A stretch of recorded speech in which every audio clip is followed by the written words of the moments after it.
Good afternoon, colleagues and fellow participants, and welcome to this spotlight session in the course on access to decent work for refugees and other forcibly displaced persons. So as we anticipated yesterday, this is a bit of a different type of session that we're doing today, where we're going to keep our mouths as much closed as possible and just pass the microphone and pass the floor over to you. And I'm very happy to start the session today by introducing a former participant to the course who took part in the 2024 edition and who is now coming back to present the work that he has been doing to facilitate the development and the adoption of the Shirika plan in Kenya. His name is Ibrahim Khalif. I will let you maybe introduce yourself, Ibrahim, as we move into the presentation, but if you give me just 1 second to also introduce the other two speakers that we're going to have today. So as I mentioned, the first is going to be Ibrahim, talking about the Shirika plan in Kenya. We are then going to hear from our colleague Jean-Bertrand Camuso, who is going to talk to us about the documentary film on incentive labor for refugees in Kenya that he has produced. You could find a link on the eCampus, which is slightly outdated. The new and updated link is going to be shared as soon as possible with you, so you will also be able to see. Sorry, there's a bit of feedback.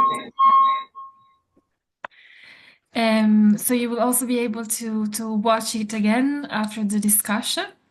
And then we're going to hear from our colleague Anna, who will explain to us a plan for a one-stop shop platform, which is really interesting.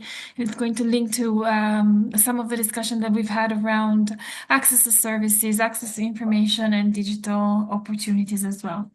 So without further ado, let me start perhaps sharing the screen, and then Ibrahim, I will let you take the floor from here. You can tell us a little bit about yourself, and then moving into the presentation.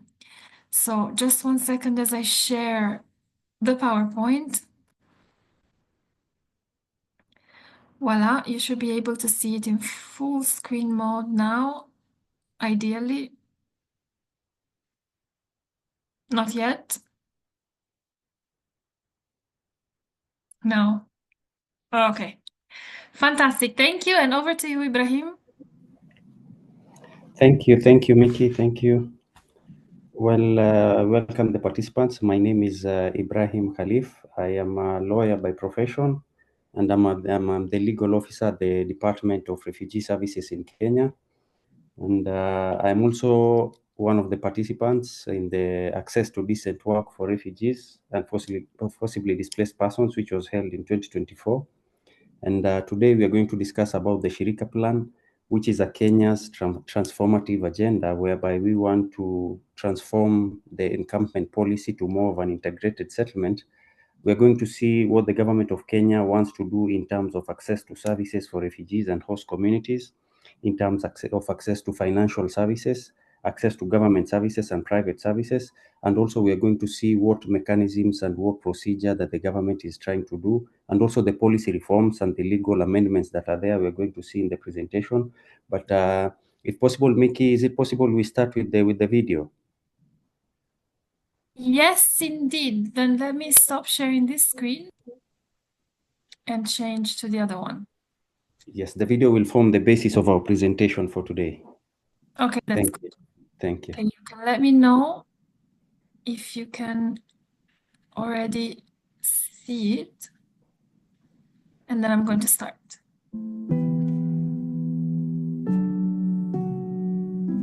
I came with nothing because we are running. And the only thing that I brought is my certificates.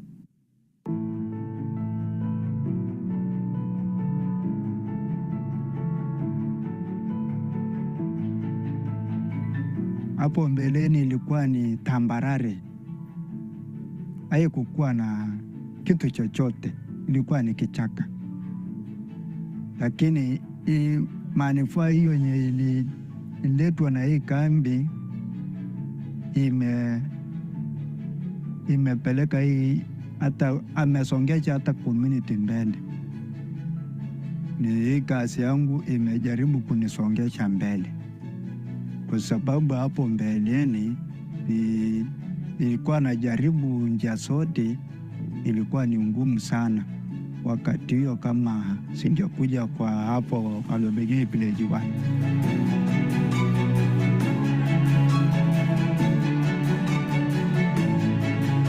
I work as a CSV, community health volunteer. If you depend only on Bamba Chakula, life is hard. But if a refugee is working, with this small incentive salary that we are getting, it is supported. It's important for refugee and host community to be supported so that they stand on their own.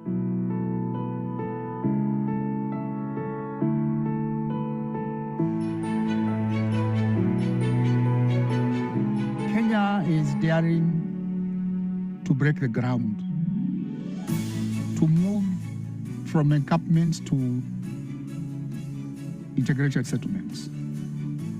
It is a radical shift that is going to happen, and to inspire other countries that are hosting refugees to join the transformation.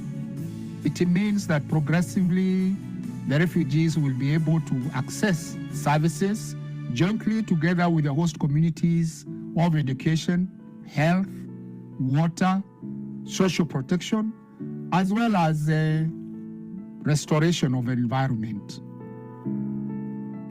Tunafaa tufanye biashara, kama ni biashara tufanye pamoja, tukue kitu kimoja bila kusema huyu inatoka mrengo fulani, huyu inatoka kwa nchi fulani. Government cannot do this alone. We need everybody on board. Private sector, international organizations, as well as the refugee themselves and the populations. Let us come together and make the transformation happen.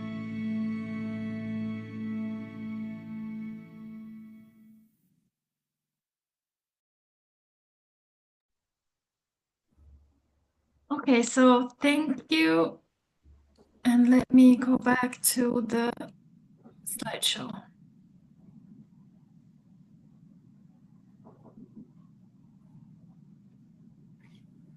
And I believe you should now be able to see. Let me know if I can move to the next slide, Ibrahim. Yes, Mick, you can move to the next slide. Thank you for that. Basically, the video tries to summarize what the Shirika plan is all about, what the government is trying to do. But in the presentation, we're going to go into details. We see what amendments to the law we need to have, what legal framework is going to be to remove the barriers that are already there for the refugees to access the services, social protection, and access to financial services. We are going to see in the presentation. The presentation is 13 slides, very short.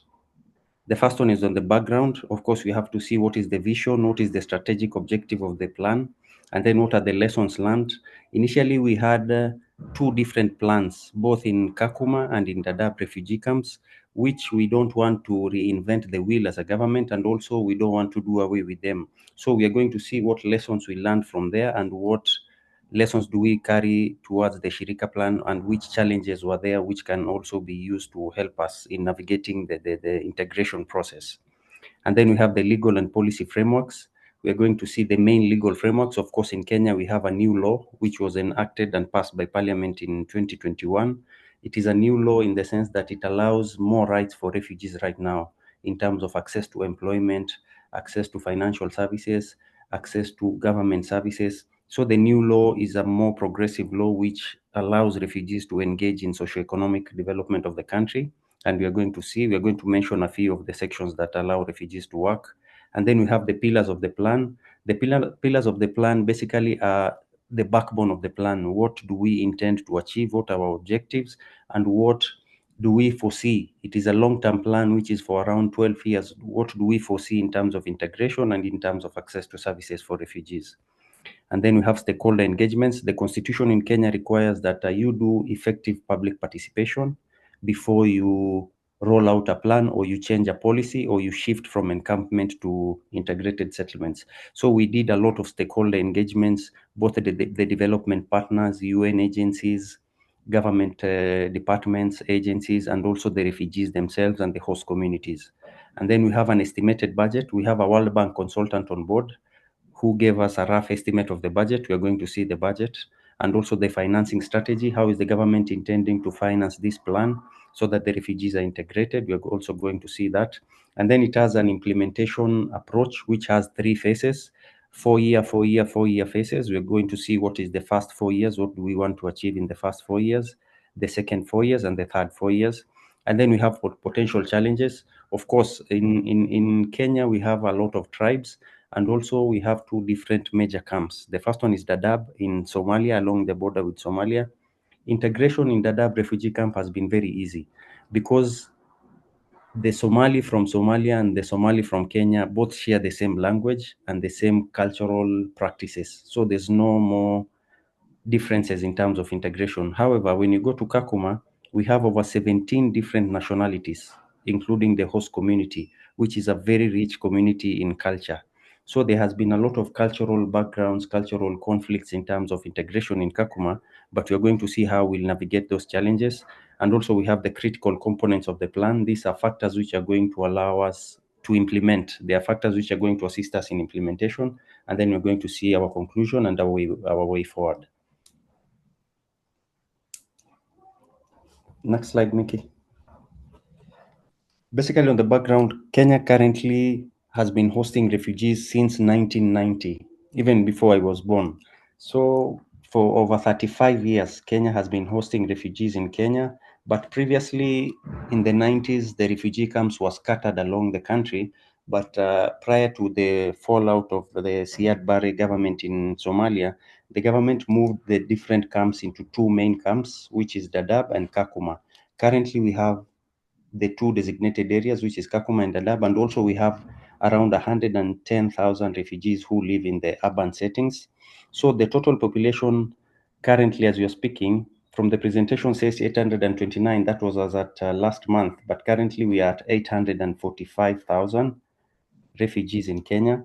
Of course, some are asylum seekers and some are already recognized, but Dadaab hosts the most with 430-something thousand, which is more than half from Somali national.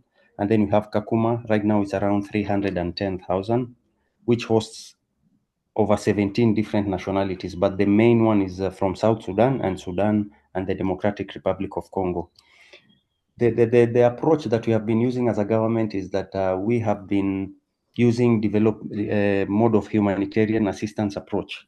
We usually used to rely on development partners such as the WFP, World Food Program, but currently we have seen that the UN agencies are facing a lot of budget cuts and budget reductions. So the reason why we developed the Shirika plan to make sure that the refugees and the host communities become self-sufficient or reliant. So we are trying to move from a humanitarian approach to more of a development approach, hence the Shirika plan. We want the refugees to access identification cards. We want refugees to access documentation. We want them to access financial services so that they can be self-reliant. And we are going to see the plan also has a pillar for skills and capacity building. Those refugees that have qualifications from their countries of origin. Let's say a refugee is a nurse, is a doctor, is a lawyer. How are we going to ensure that we tap on those skills to assist the refugees themselves and also to assist the host community in terms of social cohesion and building trust between the refugees and the host communities? So the main reason behind the Shirika plan is to ensure that the refugees and the host communities become self-reliant and there's peaceful coexistence between refugees and the host communities. In a nutshell, that would be the background and the reasoning behind the plan. The vision and the strategic objective. Of course, the vision, we tried a lot because we had a lot of challenges, political challenges. We have political leaders in the refugee hosting counties. One of the questions they ask you is that, are you going to give refugees citizenship? Are they going to vote? Are refugees going to have civil and political rights? Those are the challenges that we faced.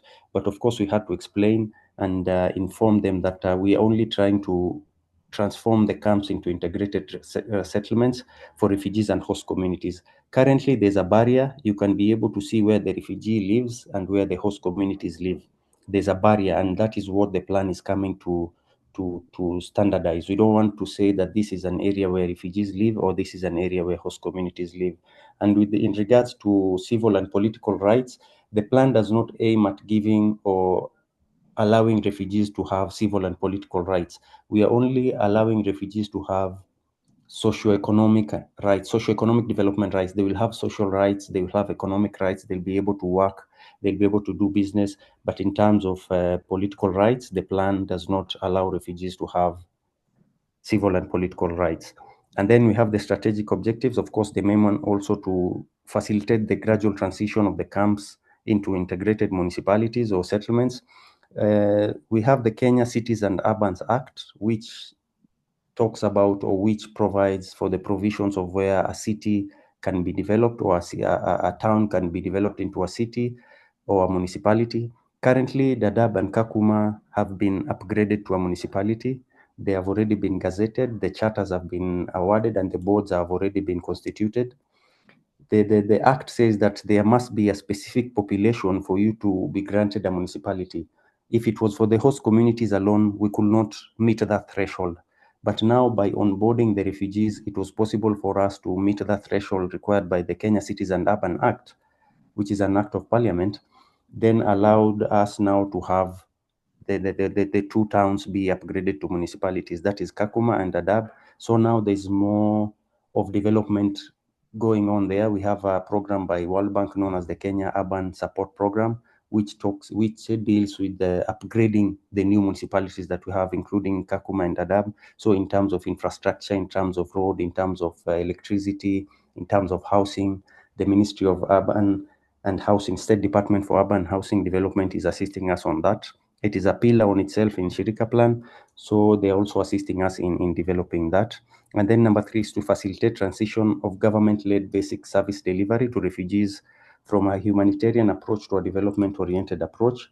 As a government, we also sat down and realized that there's a lot of duplication by development partners in the programs that they do. You'll find one organization is doing a program, let's say, for example, in education, and then another organization also comes ahead and repeats the same program. So the government decided that it's high time that we reduce the duplicity of programs, and government takes charge in terms of basic service delivery and programs to ensure that refugees can benefit as well as the host communities from different and diverse programs which are done by different development partners. And most importantly is to promote socioeconomic inclusion of refugees and host communities for enhanced self-reliance and resilience.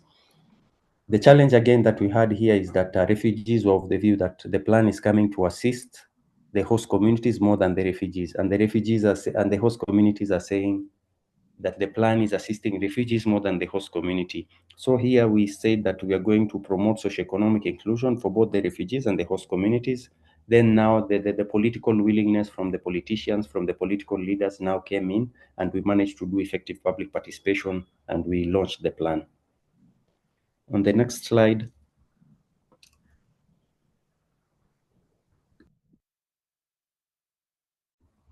Yes, legal and policy framework.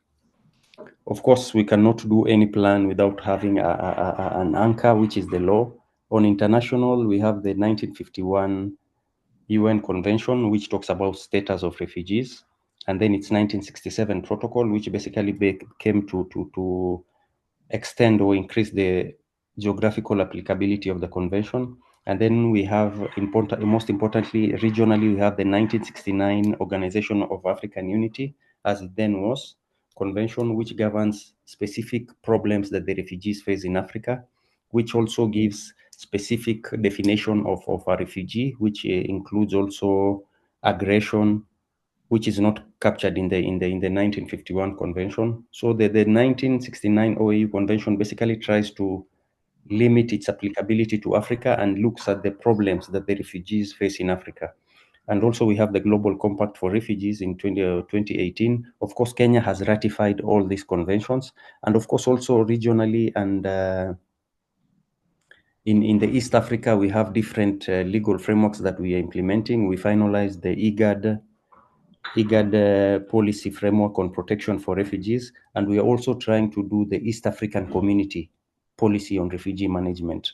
The policy was concluded. We did public participation. Countries agreed, but Tanzania did not agree to ratify. Because of that, now the policy has not been ratified, but we have also some regional conventions which allow us in refugee management. Of course, nationally in Kenya now, we have Vision 2030, and then we have what is known as BETA, that is Bottom-Up Economic Transformation Agenda. That is the manifesto or the development plan for the current government. And then we have MTP4. We have Constitution of Kenya 2010. The Constitution is the one that gives us the mandate to ensure that the refugees are socioeconomically included in the country's development, because the Constitution talks about human rights and freedom of expression, and also allows us to build social cohesion and coexistence peacefully, no matter what your migration status is. And then we have the Refugee Act of 2021, which is now the main law that we are using in refugee management in Kenya. And then we have the Refugees General Regulations, which were passed last year in 2024. The regulations basically tells us or assist us in implementing the act. The act is more of the law, and then the regulations now is the procedural aspect of how we are going to do the applications. For example, if we talk about application for refugee status, the law talks about application, but the regulations now gives us the procedure how we are going to apply for that refugee status. So in a nutshell, these are the legal and policy frameworks that we have. We have so many other laws that touch on refugees. The main one that we are trying to amend is the Prevention of Proceeds of Crime and Anti-Money Laundering Act. This is the law that is going to allow the refugee identification card to be used for the KYC, know your customer details, with the central bank. The challenge we have is that the refugee identification card is not recognized by service providers, including the Central Bank of Kenya. The reason being that there is a regulatory barrier. When we were drafting the laws, we never thought that the refugees might be here permanently. Currently in Kenya, we have refugees who have been here for over 40 years. The only country or the only home they know is Kenya. So we are now trying to amend the laws and also include the refugee identification card, because without that, Central Bank is as the regulator for the financial institutions, is not going to allow other financial providers such as banks to include refugees in their services, whether financial services or non-financial services. So we have mapped out, including the Citizenship and Immigration Act, we have mapped out over 18 different laws that we need to amend, and 18 different policies that we also need to include the refugees in their laws, so that they can access the services. Most importantly, also the one that talks about work permit.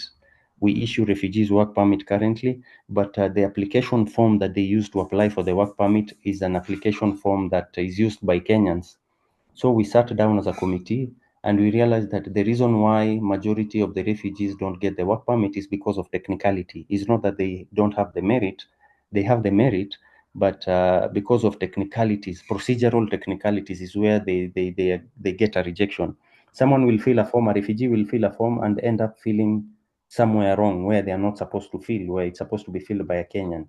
So that automatically ends up with a rejection. So we have also tried to amend that law to come up with a form that is precisely tailored for refugees only. We don't want them to use a form that is used by Kenyans. We have tailored a form that is going to be used by refugees only. So there's a lot of discussions ongoing in terms of policy reforms, in terms of legal amendments, which will allow refugees now to access all these services that we are mentioning.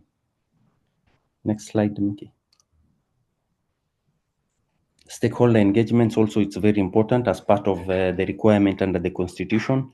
We must reach a threshold whereby we do the Constitution talks about effective public participation, and the courts have interpreted what amounts to effective public participation. And the court said that gathering 10, 20 people in one room and telling them what you want to do, policy reform, policy change, does not amount to effective public participation. You need to go to the ground, you need to sit with the refugees themselves, you need to sit with the host communities for weeks, for days, you get their recommendations.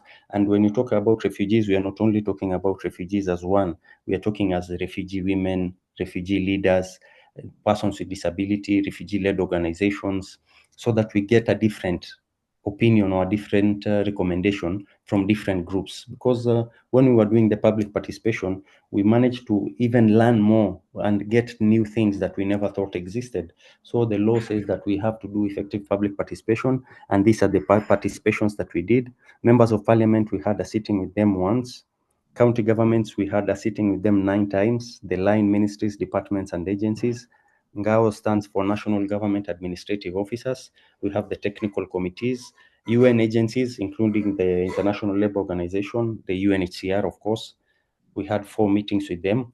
We have the international and governmental organizations, development partners, the private sector, and most importantly, with the private sector is now where we want to cast our net as wide as possible.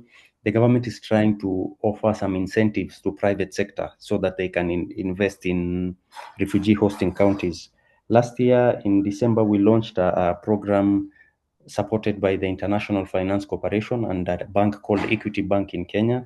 They launched a facility known as the De-risking Facility, which is a facility to be used by refugees and host communities. So refugees, if you have a business that you're carrying on, you have some sort of revenue, you have something that generates revenue for you, Equity Bank now will support you, will give you some sort of cash, and now IFC is the one that is securing the facilities.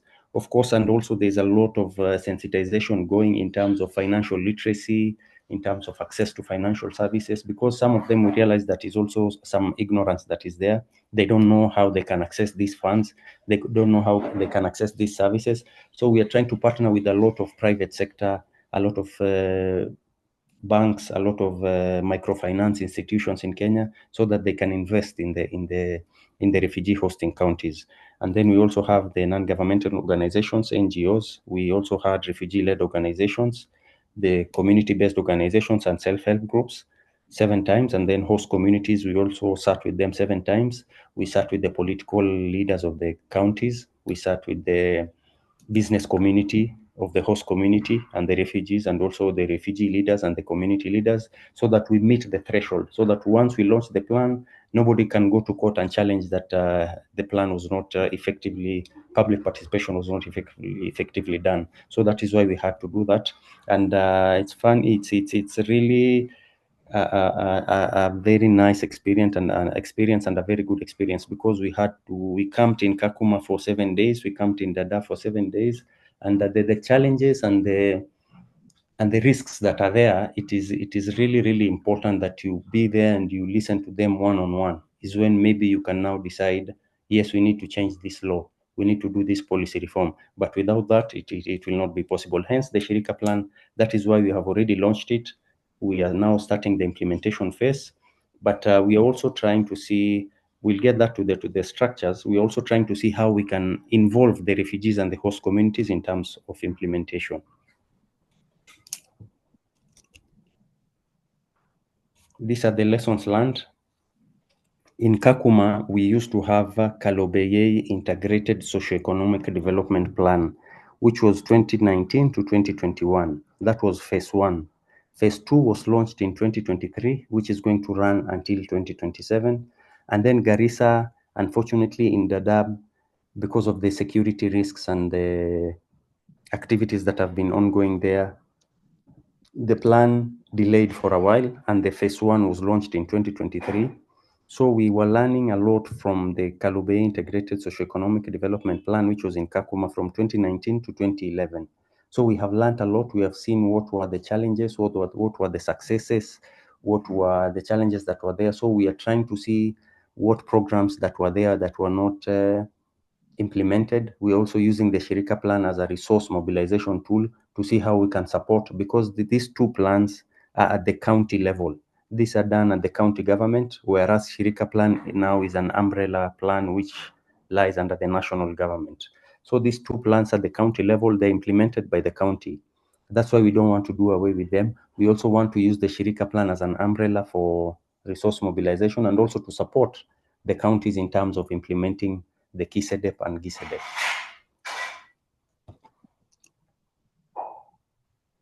The governance structure, we had 2 different governance structure. This one was at the development stage. At the development stage, we said, of course, that the minister, the cabinet secretary, Ministry of Interior and National Administration is the head of the plan. And then we have National Steering Committee comprising of 18 PSS, permanent secretaries, and also the governors, 2 governors from the 2 different counties, that is Garissa and Turkana, and also the 2 MPs from those constituency. One is Turkana West, and the other one is Dadaab. So that is the National Steering Committee. The 18 permanent secretary come from the different 18 line ministries which offer services. We have the Ministry of Education, we have Ministry of Health, we have Ministry of Finance, we have Ministry of Devolution. We have 18 different ministries that offer services, both to refugees and the host communities. Hence, they're in the National Steering Committee. And then we have the Department of Refugee Services and the UNHCR Joint Secretariat. I sit in that secretariat. I used to sit because we've already launched the plan. So I used to sit in that secretariat. And the main function of the secretariat was to link between the technical committees and the National Steering Committee. The 18 different PSS nominated technical officers. If it is water, Ministry of Water. If it is Ministry of Education, if it is Ministry of Health, we have one technical committee who is going to offer technical support and guidance in terms of developing the plan. And also we said that we are going to co-opt members. If we go to Kakuma, we see that we need a refugee in terms of co-opting them into this technical committee for that particular meeting. We usually used to co-opt them. So we wanted to ensure that refugees are both participating in terms of development and also on implementation. We're going to see. So in a nutshell, that is the governance structure in terms of development, and we have already developed the plan and we have already launched it. Now this is the governance structure in terms of implementation. More or less the same, but now we have added, if you look at the sides, there's of course the cabinet secretary, we have the steering committee, the same. Now we have the DRS Shirika coordinating body under the leadership of the permanent secretary. I'm also part of that coordinating body. And then on the side, we have the Dept and the Dept. Those are the county plans that we talked about. We are not doing away with them and we are not reinventing them. We are only coming with Shirika plan to support them and also to ensure that the programs, maybe they lacked resources, we support them through the national government. And then you can see that we have technical working group pillar 1 on systems building. We have technical working group pillar 2, pillar 3, 4, 5, and 6. And then we have finally the monitoring and evaluation working group. So in these pillars, we're going to see what the pillars talk about. In these pillars, we have technical officers, we have the permanent secretaries, and we can co-opt anybody who has sufficient knowledge and sufficient expertise in terms of assisting us in implementing the plan. So in a nutshell, also this is the governance structure in terms of implementation. And on the technical working group pillars, we also include refugees and host communities if need be.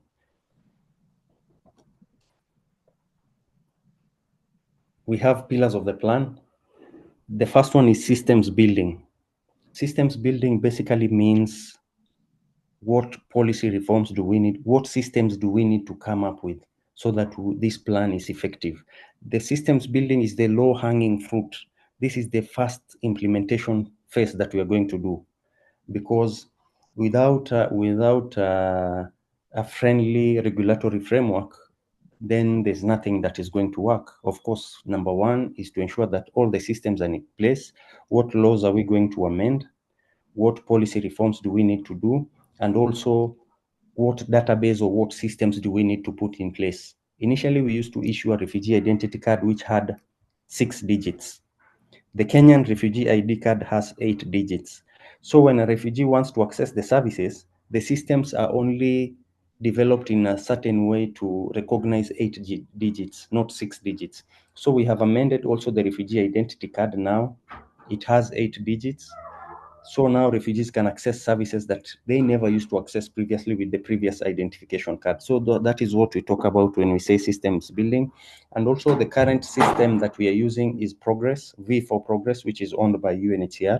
The government is in the process of procuring its own database so that it can be shared by all government service providers. They are saying the term used is interoperable. If the system becomes interoperable with other government service providers, then refugees will access the services. Refugees will be able to register motor vehicle in their own names. They'll be able to register motorbikes in their own names. They'll be able to take driving license in their own names, which currently they cannot do because of the regulatory barriers that are there. So systems buildings talks about that. Number 2 pillar talks about integrated services. Integrated services is where we talk about water, health, education, electricity, housing, road networks. These are the services that are offered by both government and private sector. It is the main pillars of the plan. It is even on the budget, we're going to see it takes the hugest chunk of the budget because it talks about development of the roads, development of the houses, development of water, sanitation and hygiene, development of electricity. So where the refugees are going to access the services, both the refugees and the host communities. And then number 3, we have human capital and skills development. How are we going to ensure that we train, reskill, and also upskill the refugees that came with qualifications from the countries of origin? We realize that a lot of refugees are staying in the camps. Some of them are doctors, some of them are nurses, but they're just there. They don't have the facilities to assist each other. They don't have the necessary requirements. So we are trying to see, we have done some sort of a verification. We have tried to say to the refugees that anybody with certain skills, they can come through the Kenya National Qualification Authority. We see whether we can recognize the prior learning that they did in their countries of origin. So once we recognize that, now they can be able to offer services to the refugees themselves and also to the host communities. So human capital and skills development is also a very important plan for both the refugees and host communities in terms of building self-reliance and resilience. And then number 4 is natural resource management. Of course, the environment plays a major role in Kenya. Where the camps are located are arid and semi-arid areas with a very minimal rainfall and with also a lot of heat. And the political leaders, also the governors of the county, were saying that our indigenous species of plants and trees are going extinct because of the presence of refugees. So we are trying to see how refugees can also use alternative fuel instead of burning firewood and charcoal. So we are also trying to see on natural resource management. We have UNEP, the United Nations Environment Program, that is also supporting us on that. We are trying to see how we can ensure there's peaceful coexistence and social cohesion and integration of refugees, but at the same time, we also ensure that the environment is used in a sustainable way to ensure that it's going to be fit for the future generations. And then economic development is pillar number 5. Economic development, we are talking about digital markets. How are we going to ensure refugees access employment if there's digital markets, the free labor market? How are they going to access both refugees and host communities? What support do they need for them to be economically empowered? So pillar 5 talks about that. And then pillar 6 talks about durable solutions. Of course, we have the 3 main traditional durable solutions under the 1951 convention. The first one is local integration, which the plan now seeks to achieve, local integration into the country of asylum. And then we have resettlement to third countries and voluntary repatriation to countries of origin. So the plan puts into consideration that the other 2 durable solutions are not done away with. Voluntary repatriation, we are still doing voluntary repatriation. If there's a refugee who was fleeing fear of persecution and it has come to an end, wishes to voluntarily repatriate to the country of origin, we facilitate that. And also refugees, if they get a chance to be resettled to third countries, we also facilitate that. The plan is only trying to ensure that refugees become self-reliant, but that does not mean we are doing away with the other durable solutions. That means that they are also still there. And when we are implementing these pillars of the plan, our approach is that we use a whole of government approach, whole of UN approach, whole of society approach, whole of donor approach, and whole of private sector. So even in government, we are trying to sensitize the government departments, government agencies, which we have made a lot of strides. We have done a lot of good work in terms of ensuring that the different government ministries know that this is what the refugee law says, this is what we are trying to do as a government, and this is what is required from you as a ministry. For example, Ministry of Health, this is what is required of you in terms of ensuring that the refugees get the services. So that hence, that is why it speaks to whole of government and whole of UN agency and the whole of society, whole of donor and whole of private sector. Next slide, Nikki. in the interest of time, because we want to make sure that I'm almost done. I'm just summarizing. I'm almost done, Mickey. In the next fantastic. Thank you. Okay. So these are the key enablers of the plan. Of course, governance, and then financing strategy, information system. We talked about the database, communication strategy, and then monitoring and accountability. And of course, we have risk management. Next slide is going to tell us about what risks we think are there and how we are going to ensure that they don't affect the implementation of the plan. Maybe if you go to next slide.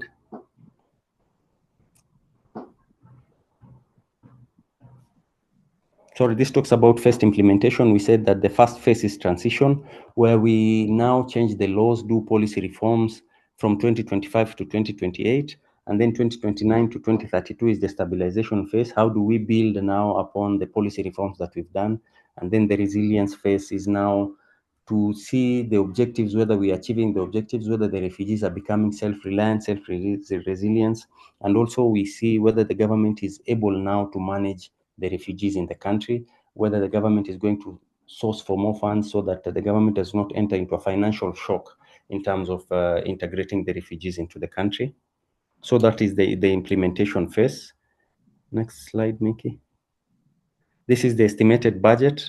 The budget is segmented with the regards to the pillars. The pillar one, which we talked about, systems building, takes 6%, which is around $60 million US. And then integrated services, we say that is the main pillar of the plan, which takes around 382. That is 41%. Human capital and skills development also takes 18%. Natural resource management takes 4%. And then we have economic development, also a very huge pillar, takes 27%, which is around 257.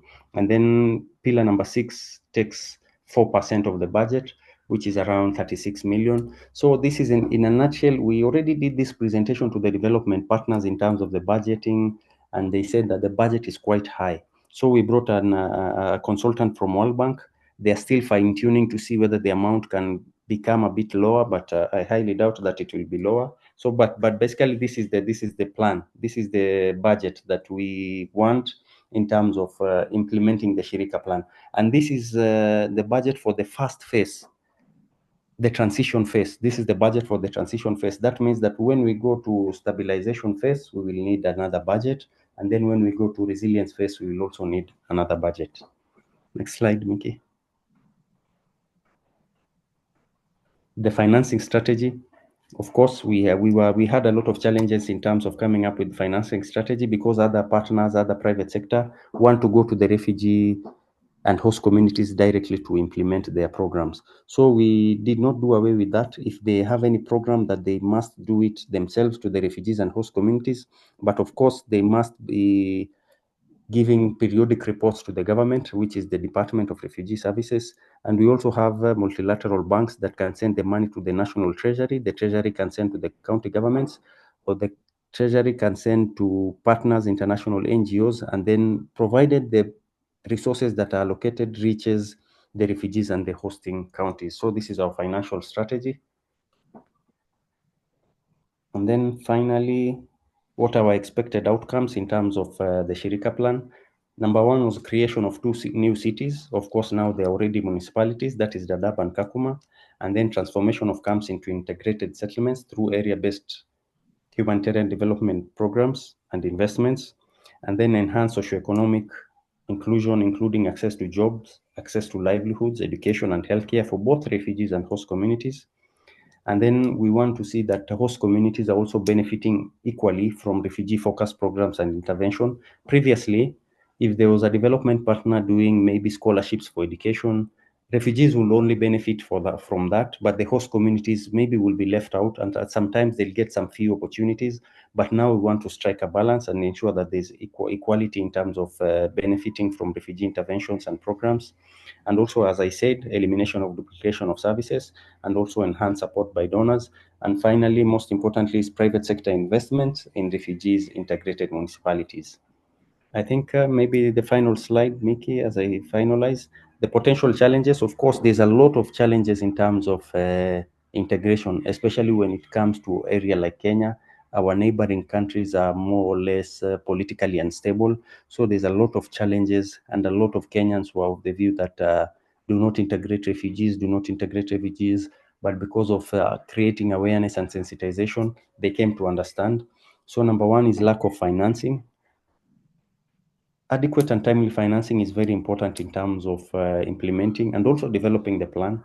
But we are trying to see through the financing strategy whether the government will manage to do away with that risk. Directed investments, lack of investments by mostly private sector in the refugee hosting counties. That is where the government is trying to give incentives in terms of tax reliefs to private sector so that they can invest in the refugee hosting counties. And of course, security is also another major challenge because of the challenges that we face with Somalia. We were having a meetings with the security agencies, and they were saying that most of the terror attacks that have happened in Kenya have actually been orchestrated in Dadaab refugee camp. So those are the challenges that we are seeing that are going to affect in terms of integration of refugees, but we are trying to see how best we can work together with the security sector. And also finally, regional instability. A lot of countries within the region here in the East and the North Horn of Africa region are not politically stable. So once we started developing the plan, we got a lot of influx of refugees coming from Uganda, already registered in Uganda, but now coming to Kenya to see what Shirika plan is going to benefit them with. So, but we have put a lot of barriers in terms of secondary movement. If you are registered in another country, if there's no fear of persecution from that country, or there is no protection need for you in that first country of asylum, then we don't recognize you as a refugee in Kenya. That is the challenge also in terms of pull factor. The plan has become a pull factor for refugees who have been registered in other countries. But we're also trying to see how best we can reduce that as a risk. And I think that should mark the end of my presentation. I don't know, maybe the final slide was basically on conclusion and way forward. There's need for us, we realize that there's need for us to do a lot of stakeholder consultation and also validation, but most importantly is the stakeholder engagements and sensitization. Even magistrates, judges, prosecutors, court users committee don't know what the refugee law says. If a refugee is arrested, they have to look all the way, come to the department. A refugee is arrested way in the border, but now they have to come all the way to Nairobi. They have to look for me or my colleagues. We arrested this refugee, what do we need to do? So we have initiated a program known as border monitoring. We go to all the borders, we sensitize the immigration officers, the police officers on what the refugee law says. If a refugee is arrested, what documents do they need to have? So we have done a lot of sensitization, and it is an ongoing process. So I think we are on the right way, and that marks what we agreed as a department and also as a government, that even the Shirika plan in implementation, we will need to do a lot of, as much as we're implementing, we are also engaging the refugees.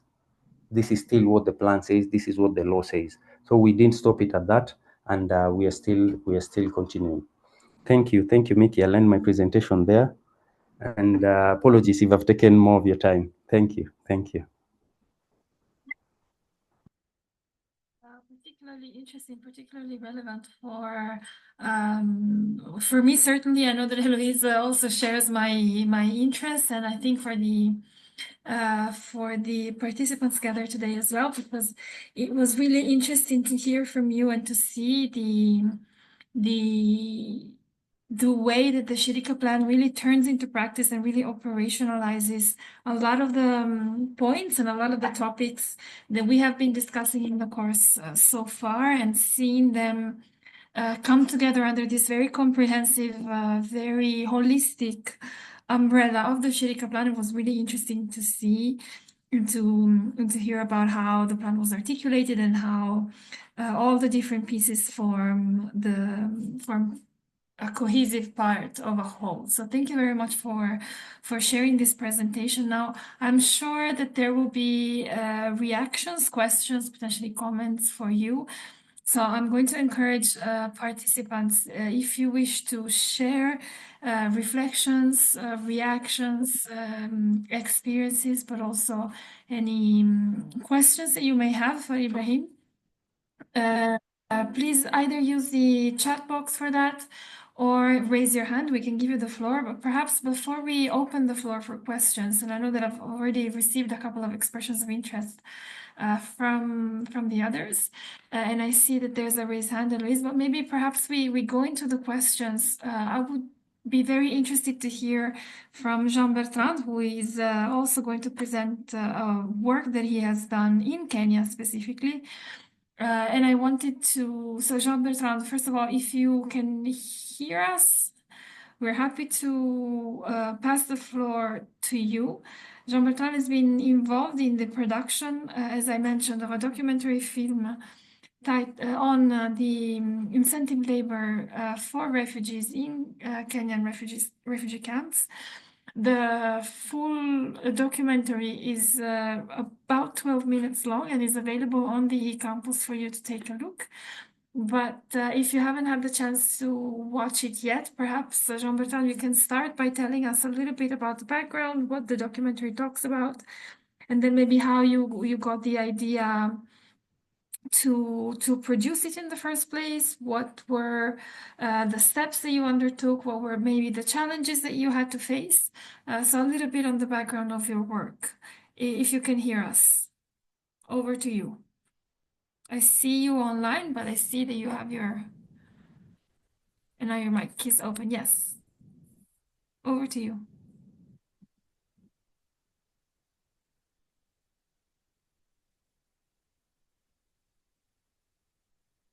I see that your microphone is open, but we cannot hear you. Would you like to try again, perhaps?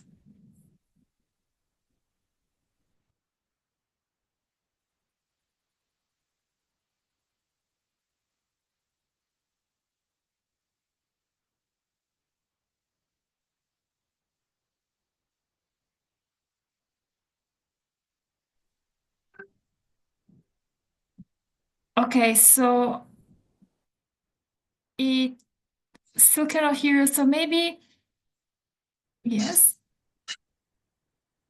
Hello? Yes, am I Sandra? Yes, but there is a lot of feedback, so maybe you might want to mute one of the two devices from which you are connected. Okay, so what about now?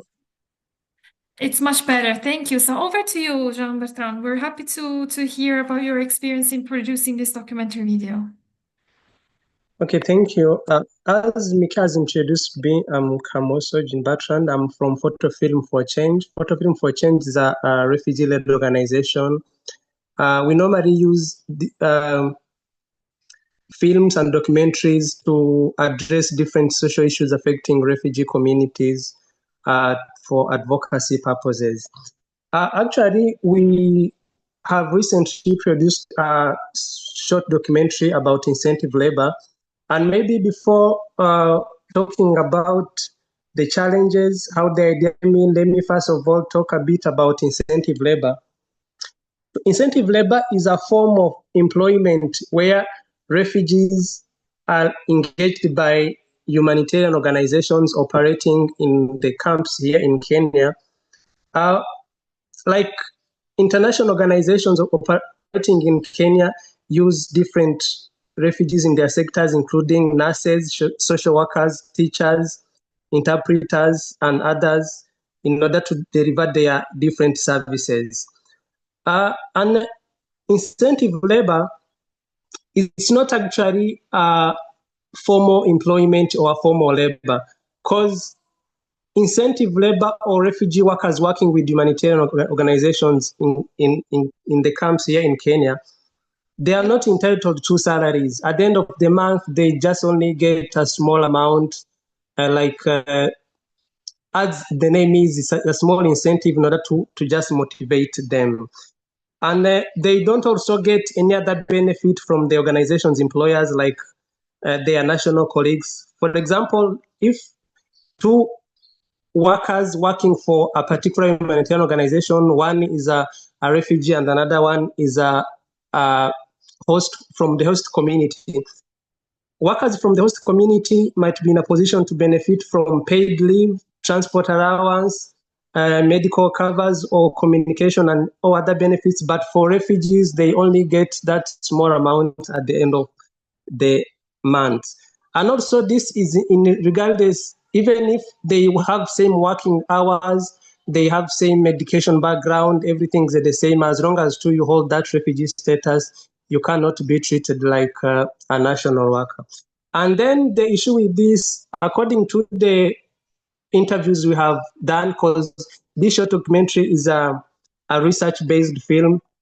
According to the interviews that we have conducted with different refugees who have worked with the humanitarian organizations as incentive workers, they feel exploited, but because they are not treated the same with their colleagues, why they have same working hours and they have same medication background and they have also the same workload. And you have asked also how have we got this idea of making this film. Actually, before we do this small documentary, it was 2 years ago, we were working on another fiction film. This was actually particularly for interpreters, workers working with humanitarian organizations here in the camp. And then since they are interpreters, they are also at the same time incentive workers. We have been screening this fiction film in different places, and the feedback that we have got from the audience is that since it was a fiction film, people would not get clearly the message or the challenges that interpreters face in their daily life. And then they suggested it would be better to produce a documentary film which also have all the workers. And also most of the refugee audience, they suggested that since they are every refugee who has worked with any humanitarian organization is affected by this issue. They bring this suggestion so that in order to make a film which everyone could be feeling. So that's how the idea of making this short documentary came in. And some of the challenges we have actually met well. We have drafted the treatment in order to use it to go to the field to gather different information. And one of the major challenges that we have faced is that according to the people we have planned to interview or to get their perspective formed, we didn't actually get them. Most of the managers or the employers employing refugees as incentive workers, they did not agree to give us their perspectives or to agree to be interviewed to talk about this incentive labor issue. So that's actually was the major challenge that we have faced. Another challenge that we have faced making this film, it was just to get enough information about the policies or the government perspectives on this incentive labor here in Kenya. Actually, that's one of the challenges. We did not get any particular person from the government or from the policy who has enough background policy about refugee labor or refugee working here in Kenya. That was actually another challenge.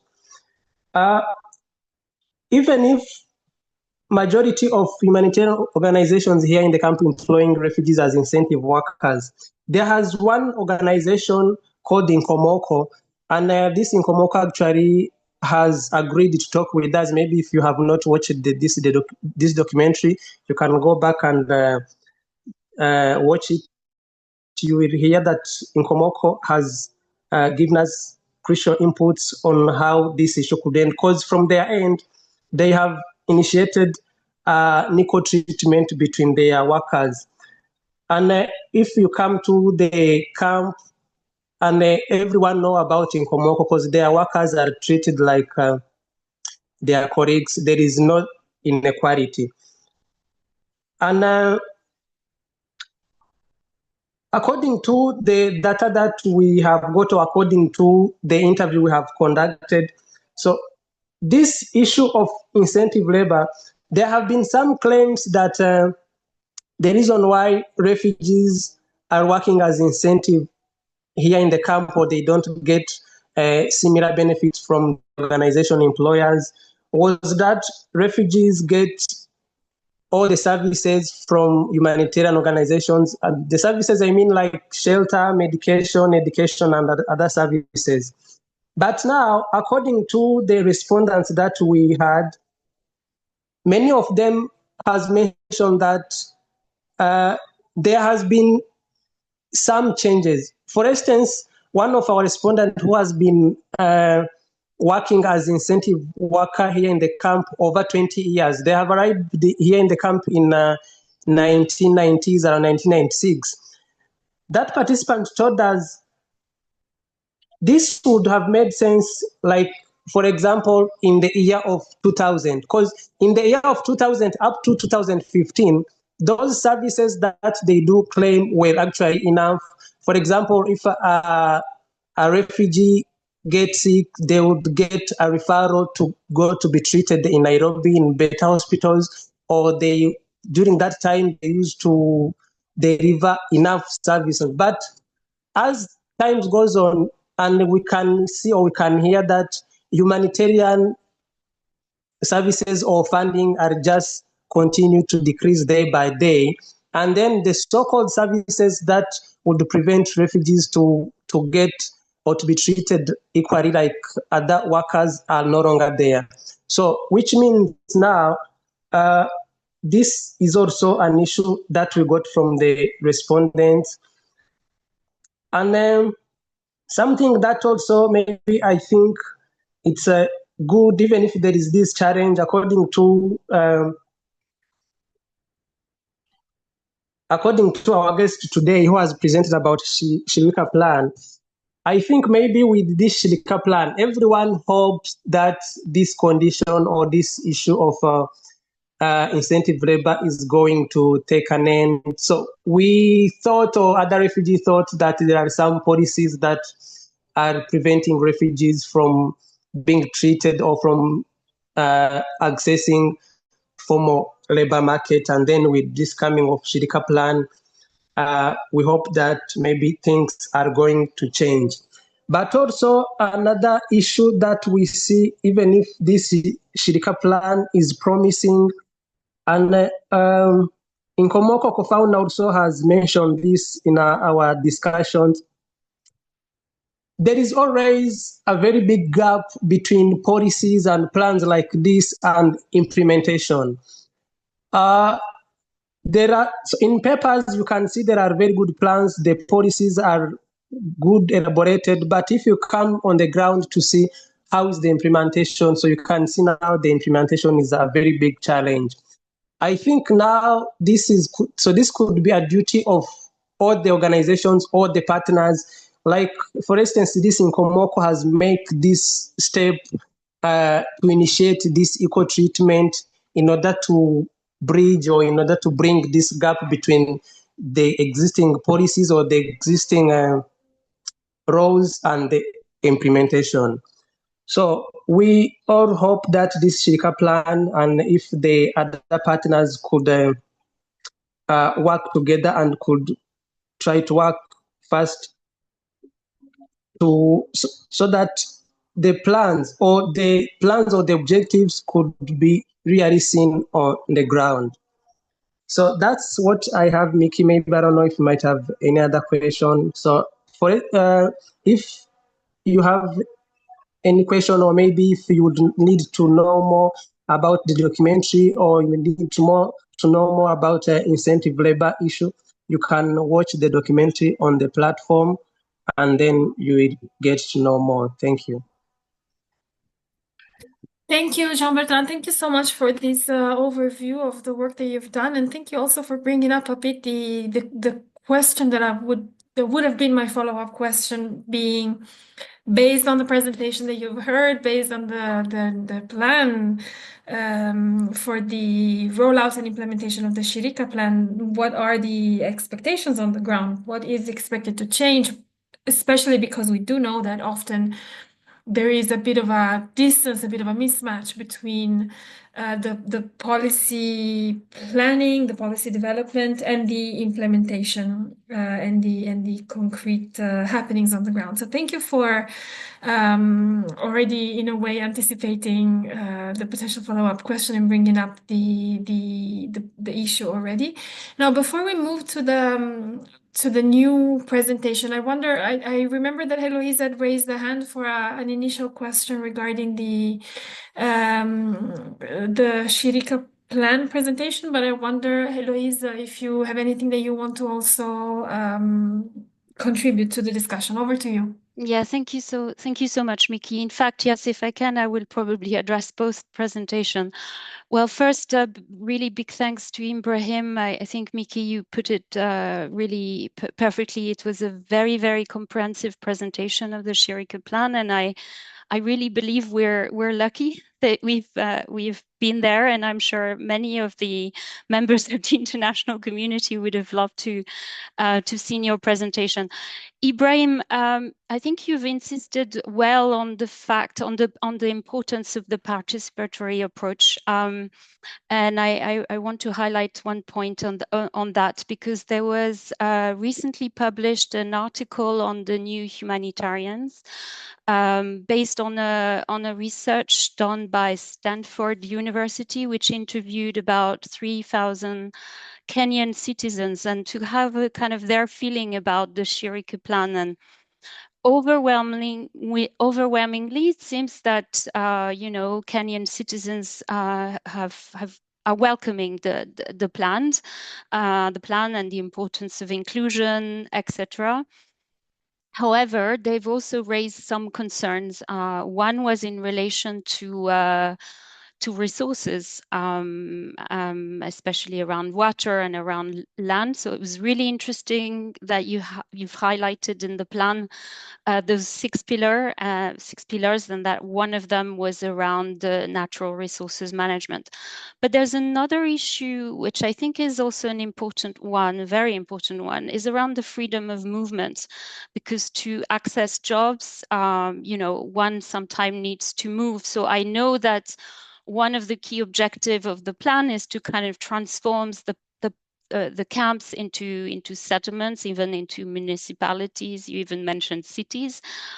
But nevertheless, it doesn't mean that refugees will sort of only be static. They may need to move, they may need to go to urban areas. How does the plan address that, and how can we address some of the concerns linked to that? Because often, on the one hand, it's very important linked to access to jobs, but on the other hand, sometimes the question of movement of refugees can be linked to security concerns.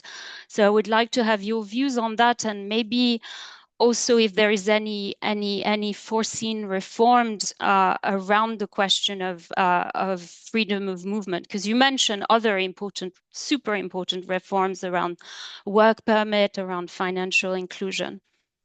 Okay, and then I think in Jean-Bertrand's presentation, I mean, first again, I would like to really encourage everyone to look at the documentary. It's a documentary that the ILO did shortlist last year as part of the annual media competition that we run. So it's a short document, but of great quality and raising some really interesting points. So strong encouragement to everyone to look at it. Again, some really important questions that are being raised. And I would almost be tempted to have a conversation between Jean-Bertrand and Ibrahim, because Ibrahim, I know you also have a strong interest on this question of fair recruitment, and how this a very fundamental principle from the ILO could also be applied for refugees. And the question of fair recruitment is not just when you're recruited, but it is also extend as on the question of fair treatment, which Jean-Bertrand mentioned. So yeah, again, I would like to have your views on the issues that this film that hopefully you will see, and the points that Jean-Bertrand raised. Thank you very much.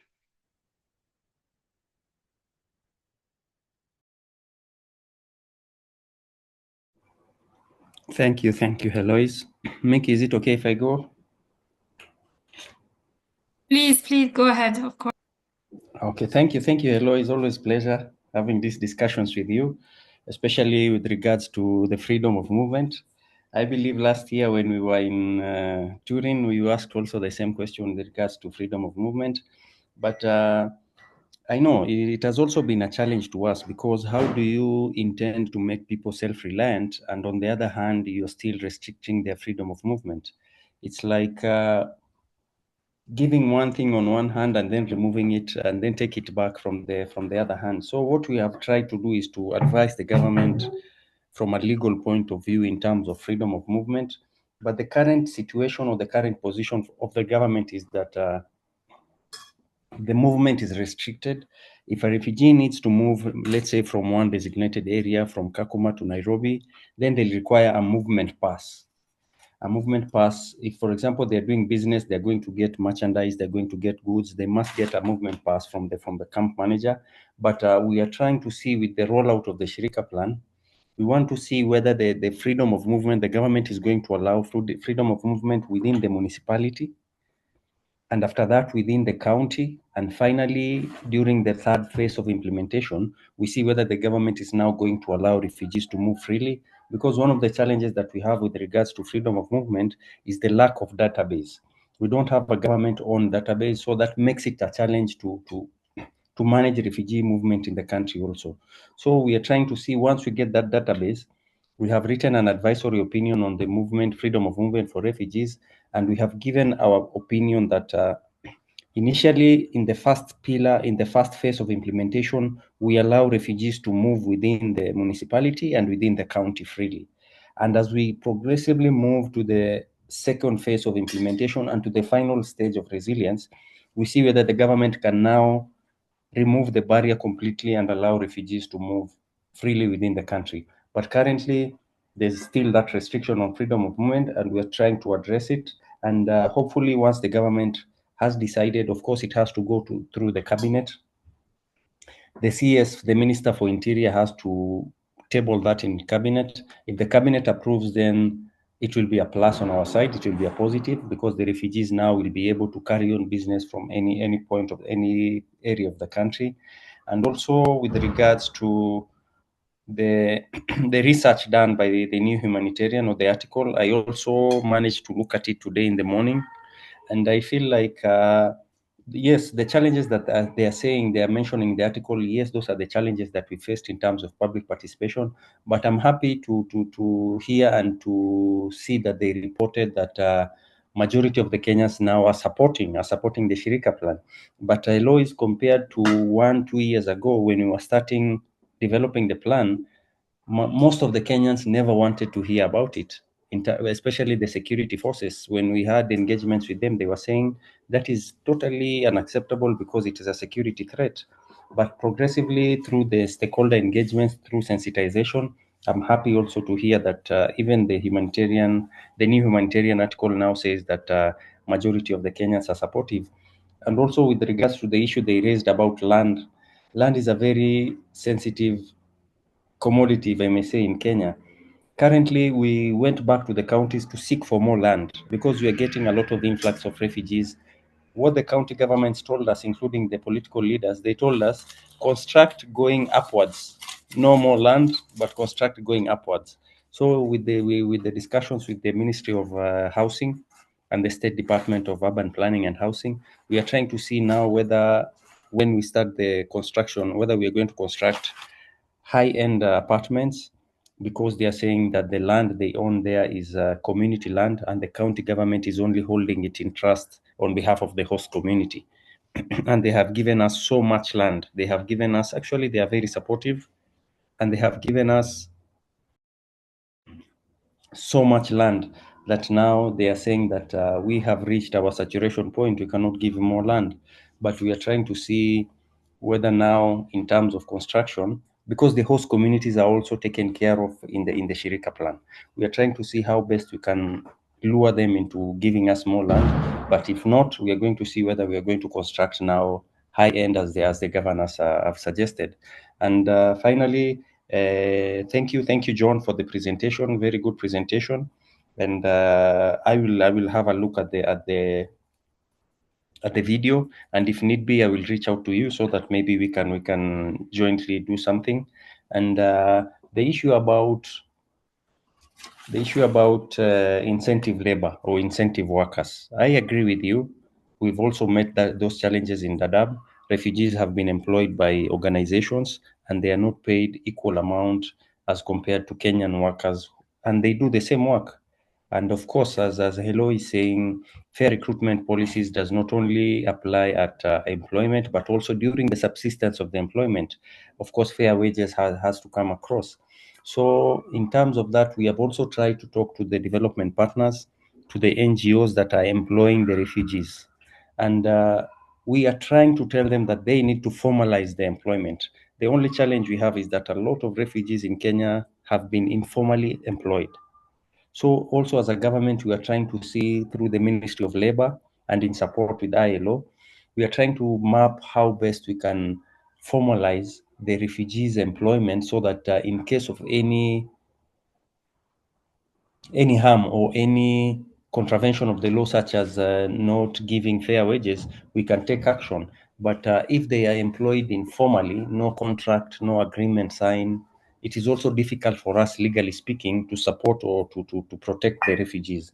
So we are trying to see how best we can formalize through the Shirika plan. Also, once we roll out, when we get to the skills and capacity building pillar, we are going to see how best we can try and map out all the refugees that are in formal employment and see how we can formalize that so that we can also offer protection to them as a mandate of the government and also with the support of the development partners. Thank you, Mickey. Thanks so much, Ibrahim. Thank you, Eloise, for bringing up this opportunity for the two speakers to engage. I wonder if Jean-Bertrand, if you have any reactions as well to the points that were raised first by Eloise and then by Ibrahim.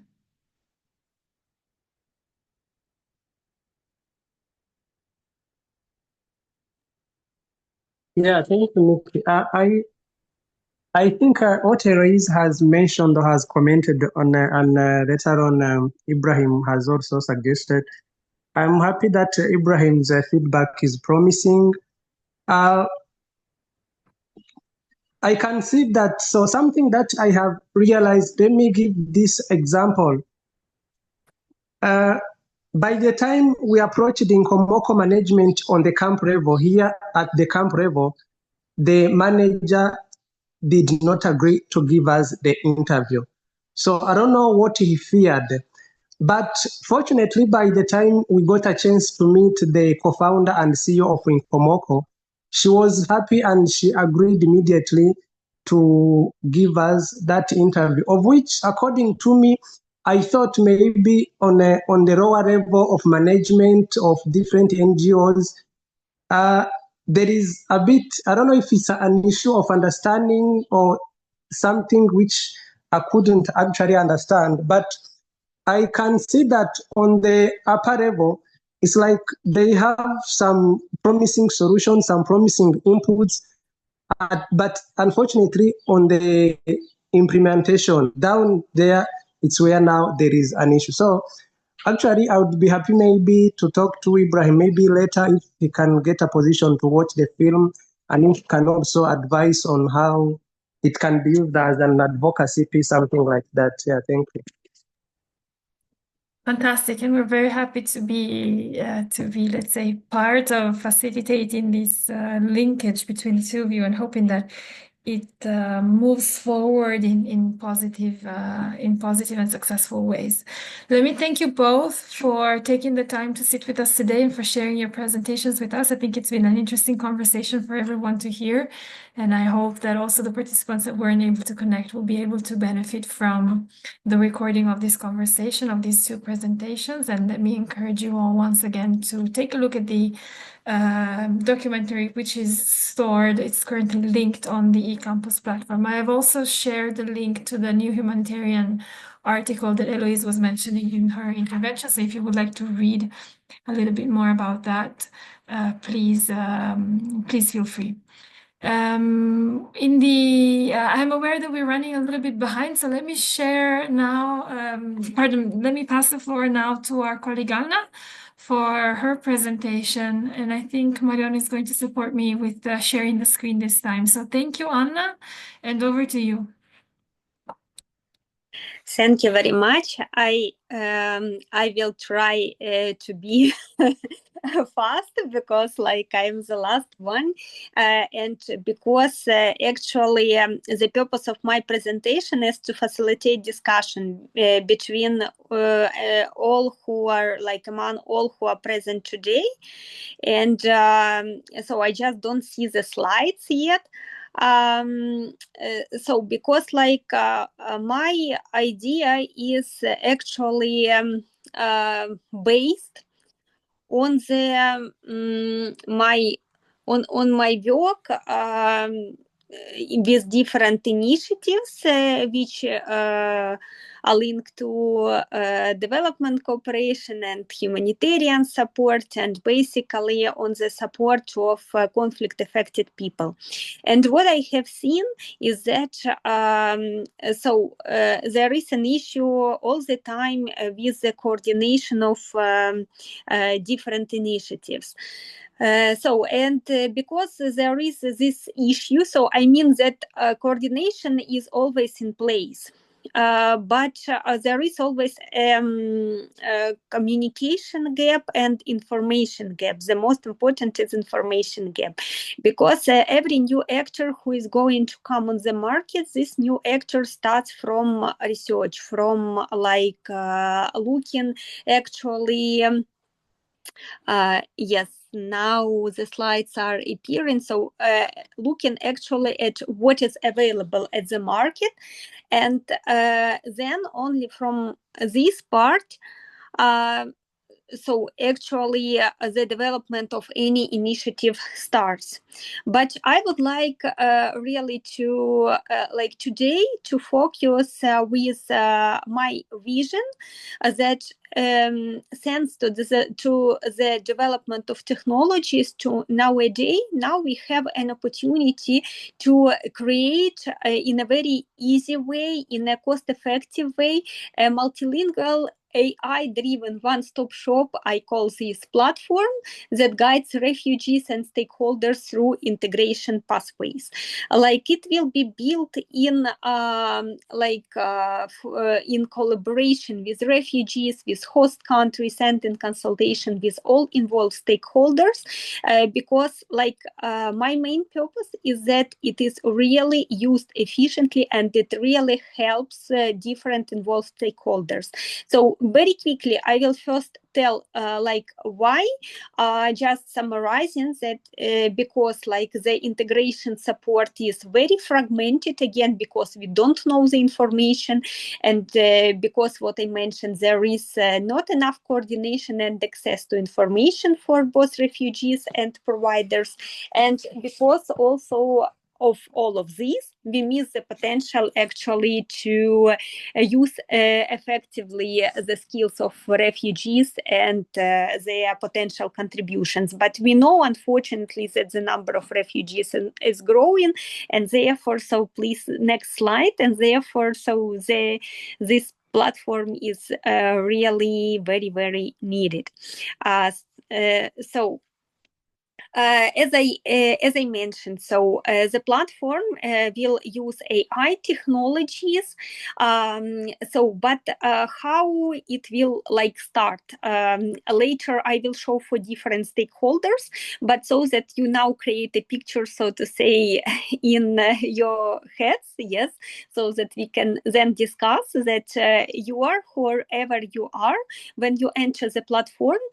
You are met by, so to say, chatbot who asks you the main questions about your profile, and then based on your questions you get the links actually to different initiatives which can help guide your decision making. Either you are a refugee or the implementation partner or policymaker or researcher or donor and so on. Just a very important note here that this platform will not be heavy because it will not provide the information, but it is a coordination thing. So it will just link to the information that is already provided by different responsible involved stakeholders. So next slide, please. So now, and next slide, yes, now we will start exploring how it works for different stakeholders. So if a refugee visits the platform, so then like starting from these few questions that I mentioned, like your status, so to say, language needs, and then he or she gets this personalized roadmap to integration. So, and I tried to develop a kind of example so that it is better understood. So because the platform will base on vulnerabilities actually and barriers faced, and also it will adapt to the user in such a way that based on the questions, for example, if the user is newly arrived and the user mentions this, that of course, for example, all the advice and all the links to different websites will start from, of course, advising on registration, housing, childcare. So, for example, if we are speaking about a single Ukrainian woman who came with 2 children and like she has master's degree and fluent in English, and then like the integration pathway, for example, in Switzerland, so it will be registration, housing, child health, language courses, employment, some psychological support potentially.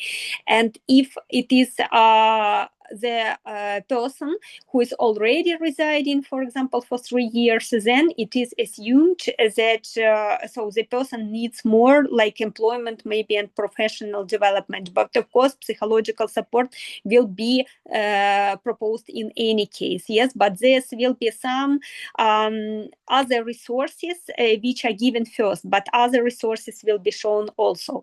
Please, next slide. So then for donors, because like I worked many years for the donor agency, and I would say that donors always would like to see that the funds are really used efficiently and there is an impact. And it's always like very difficult, yes. And therefore, so there should be, first of all, visibility for all the resources, and also when the donor thinks and develops the strategy with the country, so how actually in which directions to go, so with which implementation partners to work. Of course, like there is again the research that is needed, and this platform will provide all this access, so to say, to all the partners who are working in the area, for example, by topic, yes, by theme, by country, by region. So, and here then I think the presentation will be shared, and like you can read deeper, because I'm interested really in your feedback and comments. So different, so to say, stories that I tried to develop. But now we don't have time to stop on the stories. Therefore, we will go through this quickly so that there is time for the discussion. So next slide, please. Then for social workers, for example, yes, they are usually people who are very, very busy with all the administrative procedures. And then again, they don't know about different initiatives which are organized by different stakeholders in a certain country to support the refugees. So they usually are driven only by their national procedures, how they should go. And therefore, if they have a platform, then like based again on their, so to say, client needs, so the platform will at least guide that, look, like for such kind of profile, there are such and such initiatives exist, and then like this again will help to connect with different stakeholders and to direct the client to like to relevant initiative. Next slide, please. Then for the implementation partners, what's important is, of course, like implementation partners will, as usual, on their own websites publish and update own initiatives and their results, and these results and everything will be then better visible to others who are coming through their platform. And of course, this will help them to see some like-minded initiatives, to collaborate with all these other implementation partners, so local national services, and of course track engagement and needs. Next slide, please. Then for the government representatives, so for them what's important is to develop policies, yes, and so to monitor and all the strategic oversight, and therefore so they will have access to all the data and to see all the potential gaps and how the integration efforts are going nationwide, so that to form the coordinated policy response. Next slide, please. And I would like to stop a little bit on this next slide. So now I don't see the, yes, thank you very much.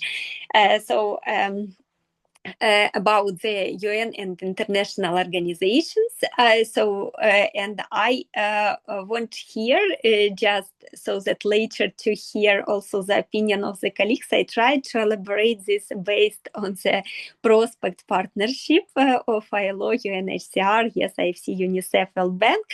And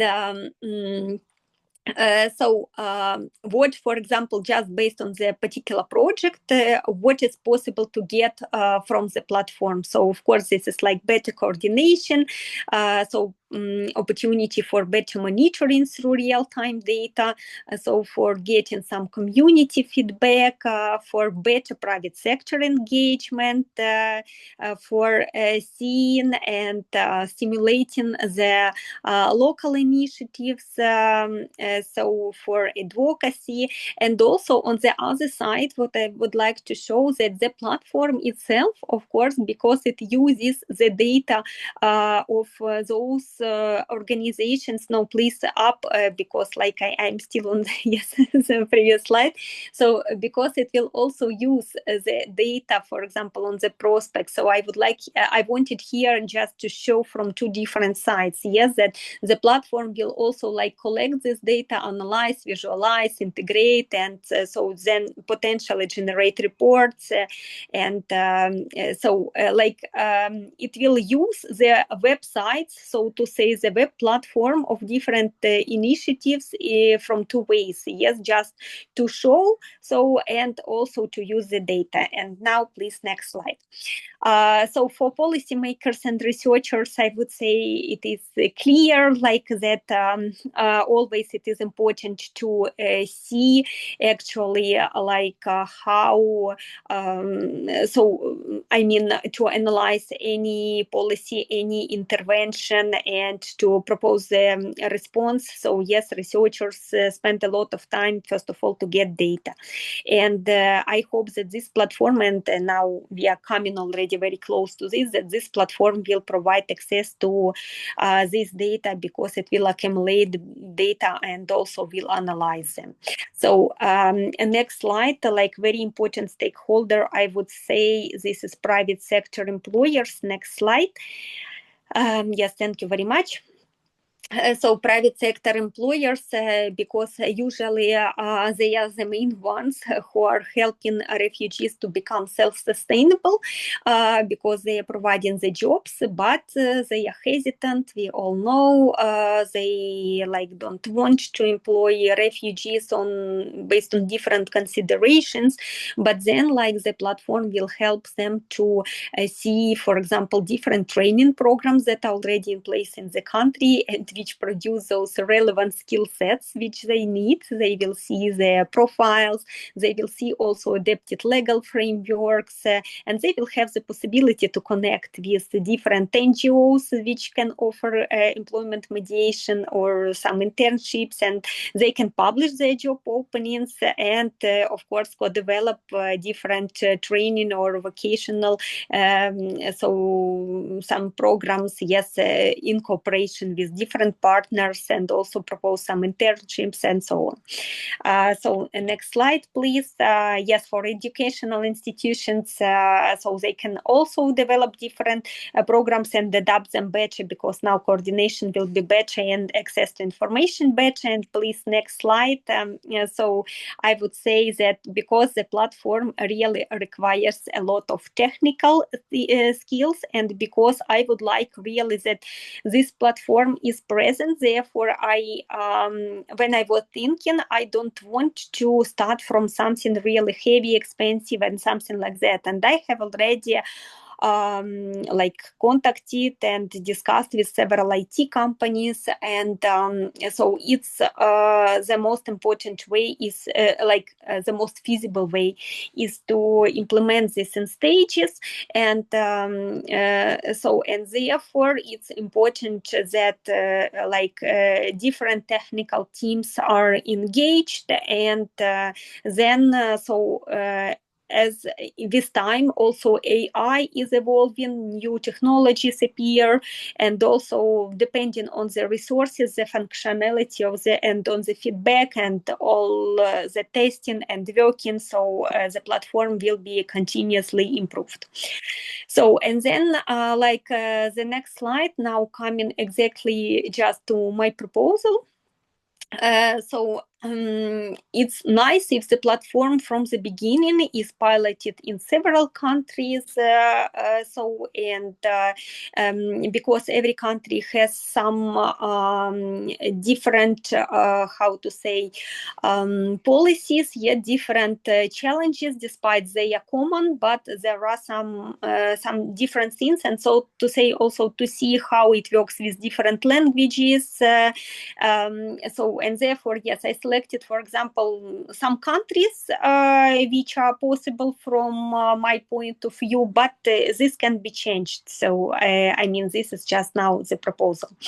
Next slide, please.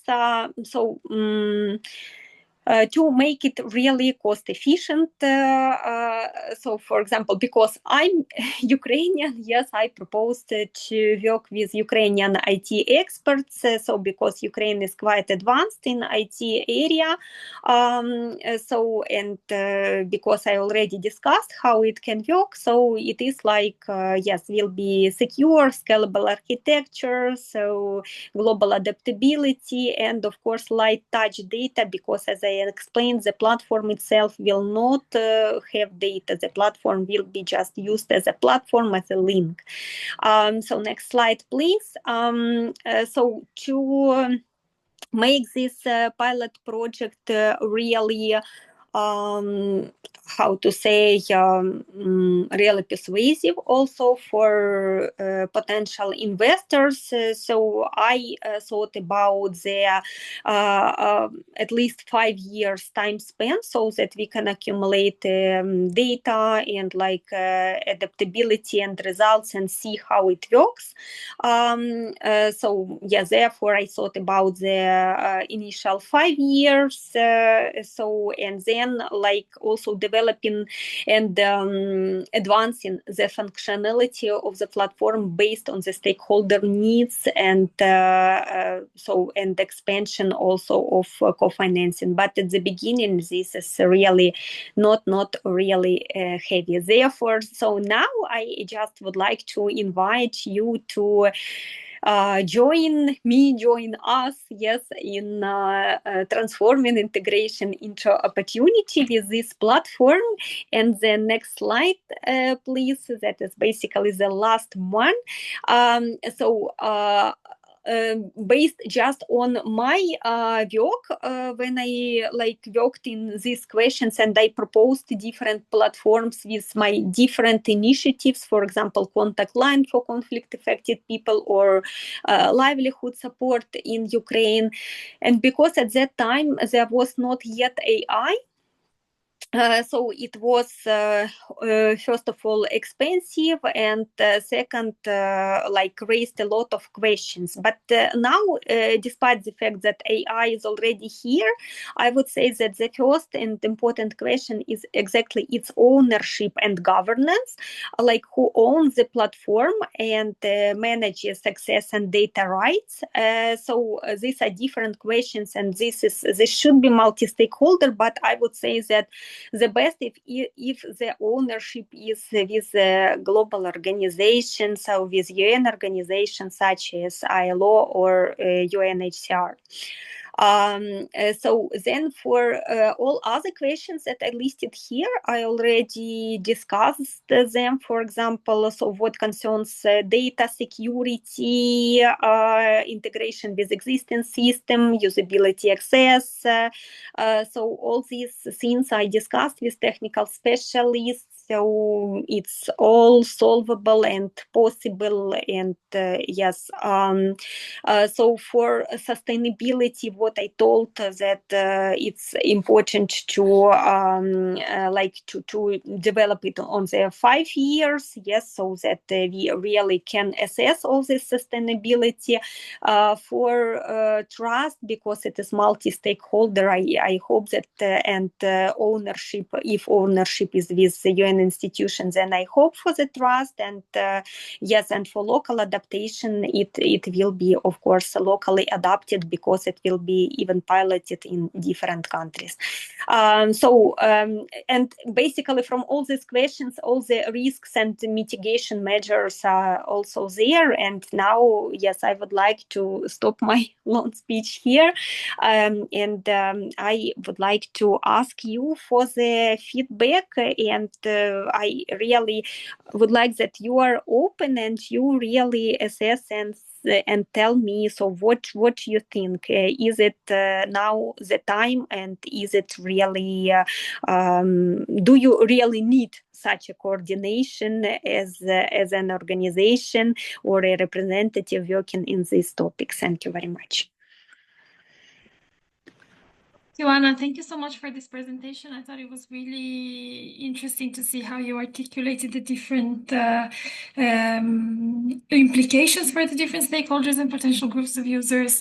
And I thought particularly relevant the way that you integrated concrete examples into each of the slides that you presented to really give that more operational and concrete approach. I see that there is already a raised hand for you. So without further ado, Emily, let me pass the floor to you. Okay, hello everyone. I'm sorry my connection is not really good, so I hope you can hear me. Anna, thank you so much for this very interesting project and initiative. I think for me it will be something very useful, because several times when I arrived in a new context, a new country, I'm trying to find information, what is done, what is not done, and I think it could be very valuable to have this tool for different actors in the response. Also for refugees themselves to find the relevant information depending on the length of displacement. My only question, maybe I didn't get it, the data is coming only from like internet web information, or you will also feed the data for the model from like maybe organization information? Because for instance, I'm in Burkina Faso right now, and I try to do a kind of mapping on what is done or not done here, but it's very, very hard to find up-to-date information on the website of NGO. Like some NGO had like activities written, the last one was like in 2022, and so 3 years ago, and it's really hard to find a kind of source that are like up to date. So I was just wondering, I guess in some countries it will not be a challenge because it's much more used, the website, etc. But I was wondering if you plan to also have other source of data, maybe from the clusters or organization. That's it. Thank you very much. Miki, I can answer question by question, or like... Please go ahead. Yes. So thank you very much, Emily, also for this important question. For the data, so first of all, the platform is designed to show the gaps that we have, and like as you mentioned on your example, that there is a problem with the data, and then it will be seen that okay, the data question is, for example, main one in this particular country.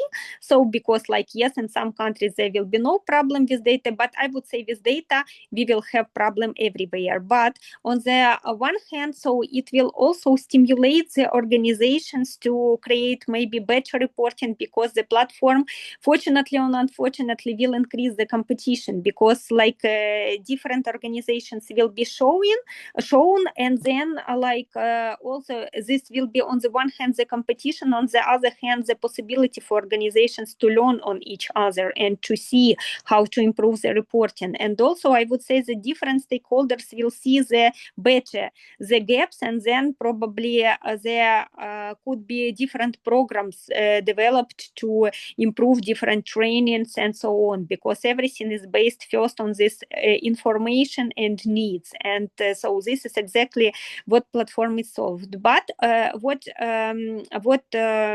is on the data analysis itself. Again, I very briefly only discussed with the IT specialist. So for these things, and what he is saying is that yes, currently AI, for example, tools allow to better just analyze the data, but I would say that the first step is maybe just to see how the coordination is ongoing, so and maybe to start from this, and all the data analysis can come later, but maybe so it will come from the beginning. It depends just on the technical complexity and how it will work. At this stage I cannot answer to you this question, but I would say that this is like a really important one on which I was thinking too. Thank you, Emily. I see that you've raised your thumbs up, and thank you, Anna, for replying to this question. I wonder if there are any additional questions for Anna or comments on the project that she has and the plan that she has just outlined for us, or any last-minute reaction to any of the presentations that we've heard today. And in the meantime, let me thank once again very warmly Anna for developing this idea, which I think is very timely considering, and hopefully you will get the chance to also pilot this type of service, this type of initiative, and maybe even specifically in one of the 4 countries that you identified in your presentation as potential pilot countries. So I do not see any additional raised hand, any further questions, and neither, if I'm not mistaken, anything in the chat. So once again, let me thank you so much for taking the time to walk us through this presentation today. Thank you, Anna. Thank you, Jean-Bertrand, and thank you, Ibrahim, as well, who has agreed to come back for the 2nd consecutive year. I also want to take this opportunity to highlight that Ibrahim is one of the candidates for the diploma for labor migration experts and practitioners that you've heard talk about since the beginning of the course. So if you have any questions about what the process might look like, what the amount of commitment and effort that is required, please feel free to ask. Ibrahim is one of our champions in this sense. So thank you once again for taking this opportunity. Tomorrow we will have the last session of the course, which is going to start as you are already used by now at 1 p.m. At 2 p.m. Central European Summer Time. So 2 p.m.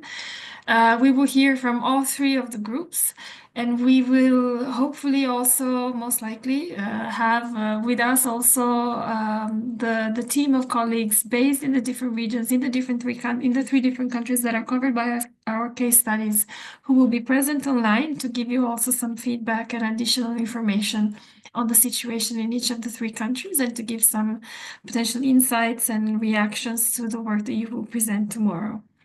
If you have any questions about how the session is going to be organized tomorrow, feel free to reach out. As we have mentioned, each group will have about 10 to 15 minutes for the presentation, and we will hear from the case study focal points. We will address any questions that may have come up either from the course team or from the other participants that were working on different case studies.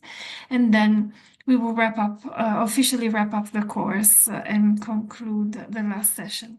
So we look forward to seeing you tomorrow. We will also take a little bit of time either at the beginning or at the end of the session to review quickly the completion requirements for the course and to show you on the campus where you can find the final activities, including the final assignment instructions and the satisfaction questionnaire. So thank you all for your patience with this session that was a little bit longer than expected. Thank you for your generosity in sharing your ideas and your experiences, and we will see you tomorrow. Have a lovely rest of the day. Bye-bye. Thank you, Michi. Thanks to all the speakers. Great presentations. Thank you.